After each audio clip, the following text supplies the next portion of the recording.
হচ্ছে না, সেই জন্য আপনারা বলছেন কখনো বাধ্য হয়ে এমন পরিস্থিতি না আসে পুলিশের দিকে আমরা ইউরিন পাস করে ছুড়ে দেবো প্লাস্টিক করে। অনেকেই বলছেন কেন এরকম পরিস্থিতি জানার সম্ভাবনা কেন তৈরি হচ্ছে? এরকম আমরা কিছু বলিনি। আর চিন্ময়দা যেটা বললেন, না চিন্ময়দা যেটা বললেন একদম ঠিক বলেছেন।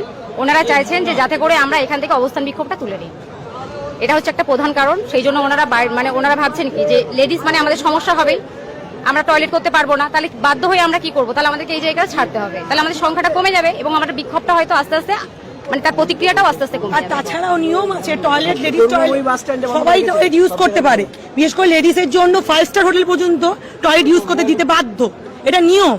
সেখানে কি করে সারা রাত জুড়ে, এখানে আমরা সকালবেলা বেরিয়েছি, বহু মানুষ বিভিন্ন জেলা থেকে এসছেন, প্রত্যন্ত গ্রামাঞ্চল থেকে এসছেন, বাচ্চা ছেড়ে সংসার ছেড়ে এখানে রাস্তায় আমরা কি কি তকমা পেয়েছি, অযোগ্য, অবৈধ।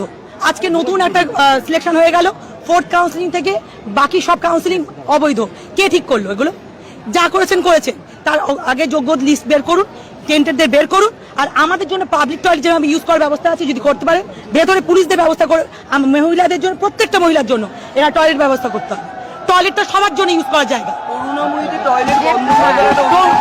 এই অভিযোগ করেছে তো, এর প্রত্যেকবার তাই হয়, প্রত্যেকবার তাই হয়।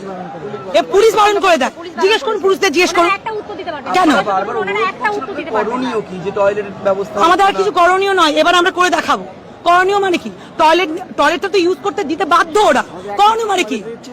এটা তো করণীয় নয়, অবশ্যই তাহলে ব্যবস্থা করতে হবে। তার জন্য যা ব্যবস্থা করে প্রশাসন করবে, প্রশাসনের তো নিয়ম এটা যে টয়লেটটা আমাদের ইউজ করতে দেওয়া। আমার নাম অমিয়া মিশ্র।